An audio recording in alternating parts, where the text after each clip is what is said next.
Thank you for that great prayer and for the great reading. I was laughing because David's been with us like half of the year as a practitioner on the pulpit with me each month, one Wednesday night a month, and he's going to be doing some traveling next year, and so his time is going to be kind of shared between Seaside and his travels and his studies, and so he has Denise kind of shadowing him tonight, which I know she welcomed many of you. And I was just telling her about the readings and how I like the readings because I kind of go, hey, pick a reading, and I know that it's going to be perfect. I know that it's going to be perfect. And as he was reading the reading, my reading that I have from the Science of Mind book is just like right there, boom. So I'm laughing because my talk title, what is my talk title tonight, right? Stay awake. Go figure. Stay awake. So my talk title tonight has a lot to do with us really being awake, alert, and aware to this divine presence that is God, this perfection, this divine unfoldment. And that when we fall asleep to this idea that everything is in divine order, we believe and we start to think that there is some otherness that's going to happen and that somehow or another it's going to get derailed. Or that somehow or another the outpicturing of it is going to be funky or it's not going to be correct.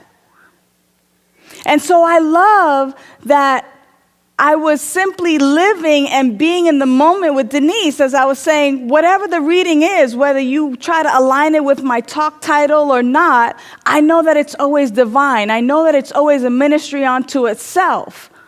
Because either I believe that everything is in divine order already and that everything is already going to outpicture and fall into place in such a grand and glorious way, or I don't. Either I believe that God is all, or I don't. There's not this place where you can just be a little bit pregnant. There's not this place where you can just kind of like hang out in the middle someplace. Either we believe it and our actions prove it and we show it and we live by that, or we don't. And there is, though, that place where we are coming to believe, where we come to believe. You know, I've been around 12-step program and 12-step, for coming up on 27 years now. And one of the steps in this spiritual program that reminds me so much of Science of Mind is that step 2 talks about came to believe that a power greater than ourselves could restore us to sanity. But this whole idea of came to believe, we come to believe. There's this place where we hear things, we learn things, we acculturate, we learn the new culture. We may have come to Science of Mind philosophy because we've grown up in it, but some of us may have come from various backgrounds and various traditions or other religions. And as we come to this new thought community, and we begin to hear that God is all there is, and that God is all that there will ever be, and that there is really no beginning and no end, that there's just this eternality, and that God is living in, through, and as each and every one of us, and that God has created everything out of itself through some act of involution, we kind of go, yeah, that kind of feels right, but that's not what I was taught. And we begin to learn this new culture. We begin to learn this new way of life. We begin to really take on this way of thinking and this way of living to such a degree that we come to believe. A lot of times we break it down and we go, we come, here we are, we gather. And then we come to. Because, we've kind of been knocked unconscious out there trying to roll around, right? So we finally come to, and then we come to believe. We come to believe that this power, that this presence, that this life is our very life, that it is having its way in, through, and as us. And as we begin to really move from this place of, okay, this is what I'm learning, and I'm beginning to walk, and I'm beginning to talk the talk, and sometimes my talk doesn't match my walk. You know that place. You know, it's that learning process. It's that process of coming to believe. It's that process of awakening. That process of, the alarm kind of rings and we're kind of in that groggy state like, Mommy, I don't want to go to school today, And then we realize we have to get to work. And we got to wait. But in that stage, it's kind of like that in-between stage of awakening. That's kind of like where our talk doesn't match our walk, and our walk doesn't match our talk yet. That's where we're coming to believe that what we're learning and what we're seeing and what we're experiencing when we come to New Thought Community, that this is indeed the truth of who and what we are. And as we begin to really see the outpicturing of our life, as we begin to see what is coming forth, that is our life, we begin to really look and see whether it matches up. Meaning, is this what I've manifested? Is this really what I want? Is this really what I'm thinking? Is this really what I'm believing? And so when things like this happen, to where I get to laugh because David is reading something that's so in alignment with what I'm going to read, I laugh because I go, see, my belief is right on point. I just trust that which is already unfolding, that which is already ordained, that this is the life of God. This service is the life of God. Your life is the life of God. All of it is the life of God.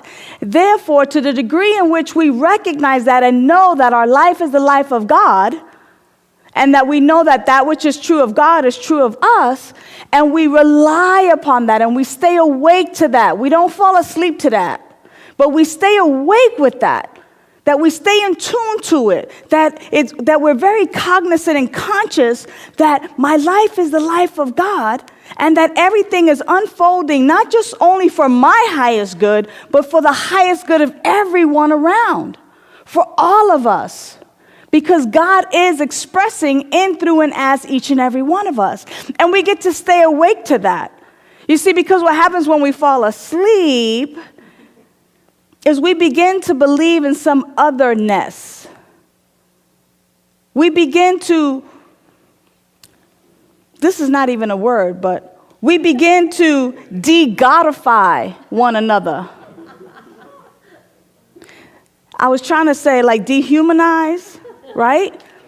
But we de-godify one another when we fall asleep, when we're not awake to the truth of who we really are. All of a sudden, you're less than God, you're less than God, you can't be God. Oh, obviously, the way you're acting, girlfriend, you cannot be God. Really? I mean, have you seen how you've been behaving lately?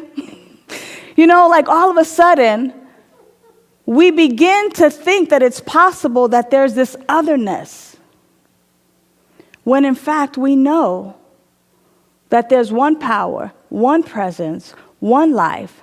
That life is God. That life is perfect. That life is my life right now. And we get to stay awake to that. And it is to that we come to spiritual community, to be reminded of that each and every time. It is to this inexhaustible life that we are reminded that over and over again, the givingness, the divine givingness that is God continues to give more and more and more. And to the degree in which we accept that this is our truth, it is to that degree in which we get to live a life of freedom. Because Ernest Holmes talks about it in What We Believe. What he says, and I'm paraphrasing, is that We believe that we can achieve freedom from all discord. I'm going to say that again and then take a drink of water. We believe that we can achieve freedom from all discord. What does that mean to you?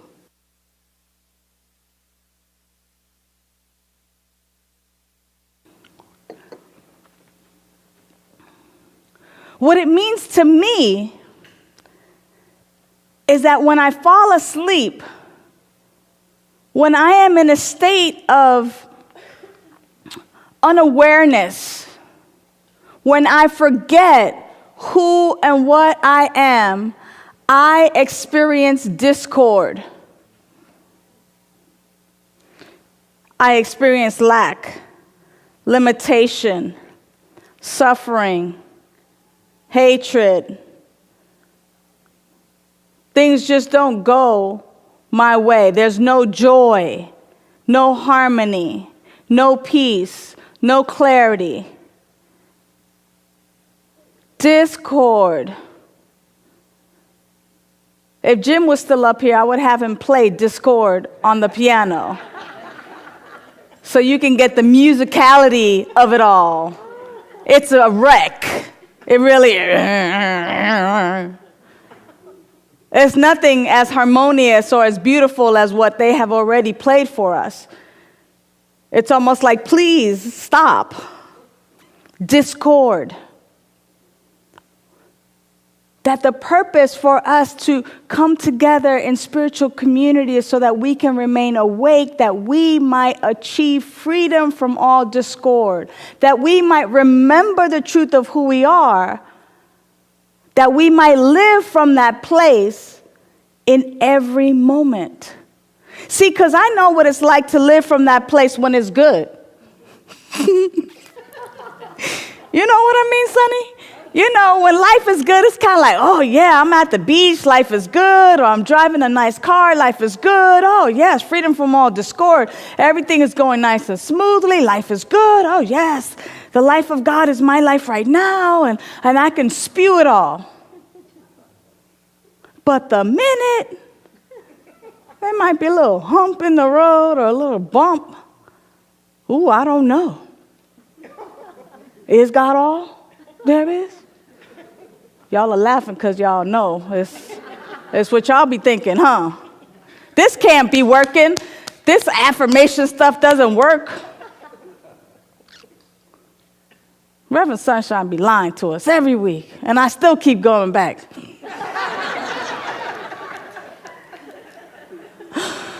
Right? Sometimes we have those challenges. You know, and we go, gosh, how come it's not working? Like, what's up? You know, what's going on? And it's simply that either we have fallen asleep or that we're getting a gift. Either we have fallen asleep or we're getting a gift. That bump in the road, that discord for a moment is a momentary gift because it is an outpicturing, and an outpicturing is simply a reflection of what it is that we're thinking and believing. So I call it a gift because when I go, ooh, that's ugly, that's not what I ordered. That's not what I want.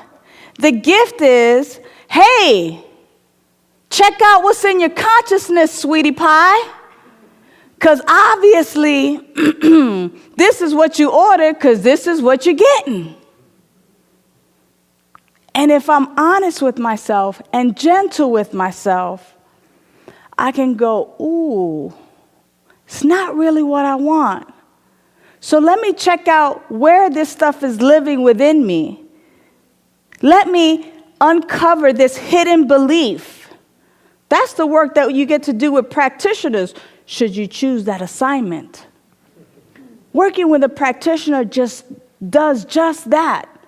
They're able, through a series of questions that they ask you, they're able to determine and able to just kind of show you what it is that you're thinking and believing and why it is you keep getting what you're getting.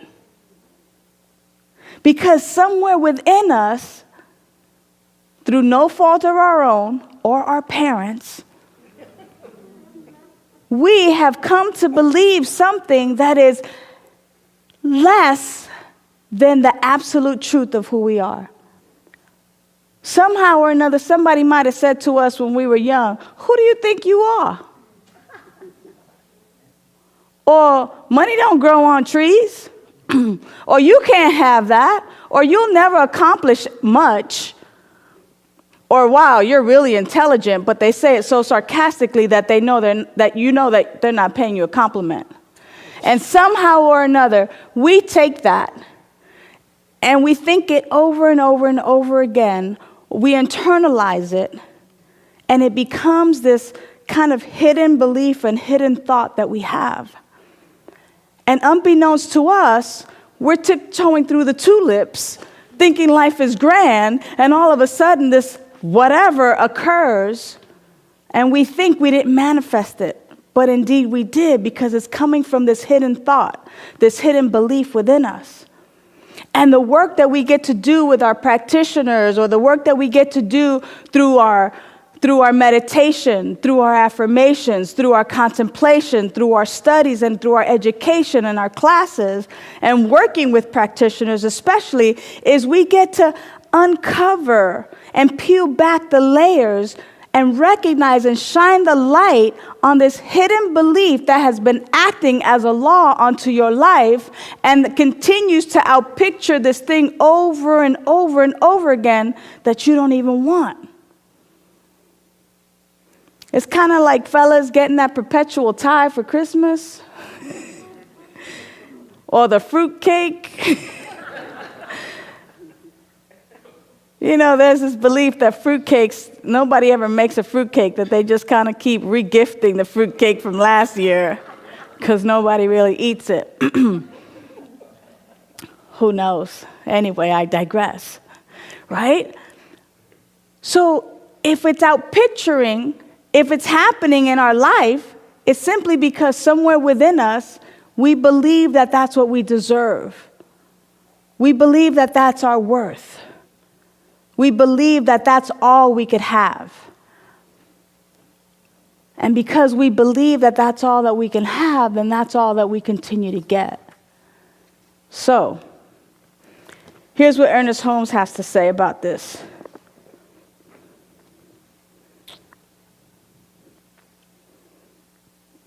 He says, God is love and God is law. David said that. God is love and God is law. The love of God is omnipresent, everywhere present, everywhere present. The love of God is omnipresent, and the law of God is omnipresent. So the love and the law of God is everywhere present, period.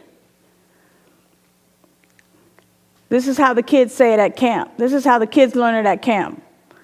There is no spot where God is not. Period. They just translated that for us to teen language, right? The love of God is the divine givingness. The love of God is the divine givingness. The love of God is always giving, always giving. That's just the nature of God. It's just this divine giving. Life is constantly giving of itself, always just giving. The eternal outpouring of spirit through its creation. So life is always giving of itself through its creation. Whether it's the trees that give us oxygen and take our carbon monoxide, right? I was going to say, God, we got carbon dioxide. They take our carbon monoxide and constantly give us oxygen, that we might take in the oxygen, that we might continue to live our life as the life of God in this human body. The world continues to just provide water for us, air. We continue to just have love and more love. Creation just constantly gives us beauty, beautiful mountains and snow and just all the ways that water transmutes and transforms itself to bless us and continue to allow us to live this beautiful, wonderful life. That is the divine givingness of God. It continues to outpour itself through its creation. The law of God is the law of cause and effect, which says that we can have only what we take. We can have only what we take. What are you taking? What do you have? What will you have? If you stay awake to this truth, if you stay awake that you can have it all, that it is already given to you, then what will you have? And why do you continue to settle for less? That's a question I ask myself. When there's an outpicturing that I don't really like, or that I'm just kind of going, ooh, this kind of really falls short of what I had in mind, I ask myself, what is causing me to settle for less? And inevitably, it is a hidden belief that I have that says, you only deserve this much. But here, what I'm learning and what I'm sharing with you is that we can have it all. It's here for the taking. How much will you take? Either you're going to come with an empty tractor trailer or, an 18-wheeler to get filled up, or you're going to come with a little thimble and say, fill her up, please. How much will you take? The law of cause and effect, the divine givingness of God, the love and the law that is God, that is ever present, everywhere present, says that, hey, I'm constantly giving. How much will you take? It is yours. It is who and what you are. What experiences will you have? Since this taking is of a mental and spiritual as well as physical act, we can take only that to which we are receptive. We can only take that to which we are receptive. So we get an opportunity to just kind of check it out. Am I receptive to a little? Am I receptive to a lot? What are my thoughts and ideas? And are they really my thoughts or ideas? Or is this something that I picked up along the way through the media, through maybe my parents or grandparents, maybe some antiquated thought?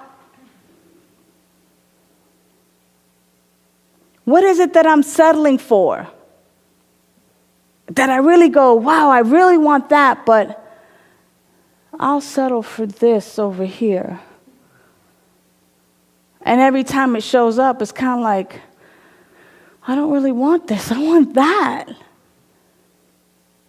So what thoughts prevent us from getting there?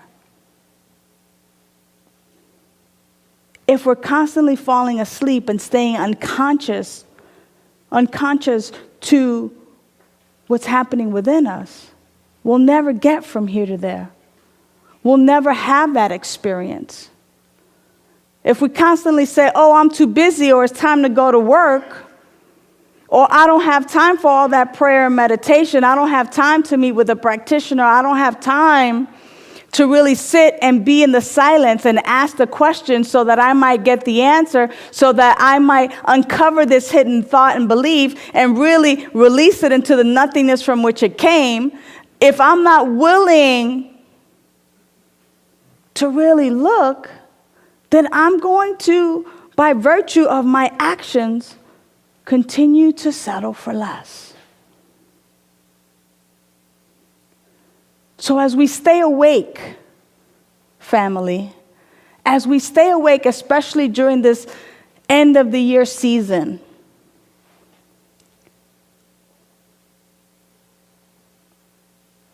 it's incumbent upon us to really begin to anchor our spiritual practice, to really begin to examine the thoughts that we're entertaining, to really begin to look at how our day is structured and how much of that time is just wasted away in the minutia of life, in the I'm just going to settle because I'm a victim to life and life happens to me. It's time for us to really wake up and really begin to set forth into action a new way of being, a new way of staying awake,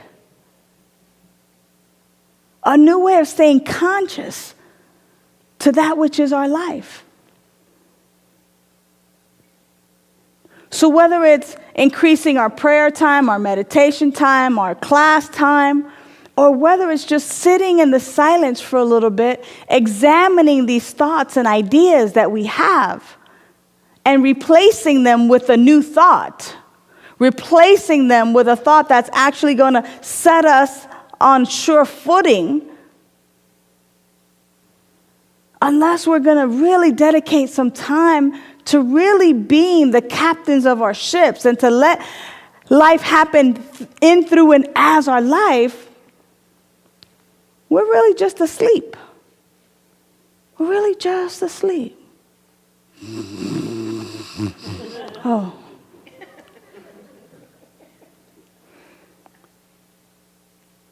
And if that's okay with you, then that's okay with you. Because the beauty of this teaching is that we take that which we're receptive to. And if we're okay with what we're getting, then great. We get to just keep doing what we're doing. But if there's something that's calling you or nudging you, or if that 2x4 is hurting right about now because there's something that is like banging at your door for you to write the book or for you to go out and start your business or for you to really get out there and talk to people or do whatever it is that your heart and that your passion is calling you forth to do, it's time. The time is now. As we're wrapping up 2013, it's time to begin to look at our passion. I was talking with a practitioner today. I was talking with Celeste, and she said, do you know that the root word of passion means to suffer? So the way that we really get to use this word from now on is that when we follow our passion, we suffer not. When we follow our passion, we suffer not. But when we don't follow our passion, we suffer. When we don't follow our passion, there's that nudge, there's that little nagging thing. It's like a low-grade fever that just won't go away. It's just like this pesky bug that just kind of, because there's something within us that just wants to be birthed and that just wants to come forth, that just wants to come through us, it just wants to be shared and expressed in the world. And unless we do so, unless we surrender to that within us, that really wants us to stay awake, alert, and aware, and to really shine forth the truth of who we are, we suffer. And we're not free from discord. So now's the time. Now's the time to really just, and don't think, oh, I'm too old, I'm too short, I'm not good enough, I don't do this good enough, whatever. Forget that stuff. Go for it. Do it. Show up. Be there. Go to the place. Show yourself. Reach your hand out. Write the book. Do it. Trust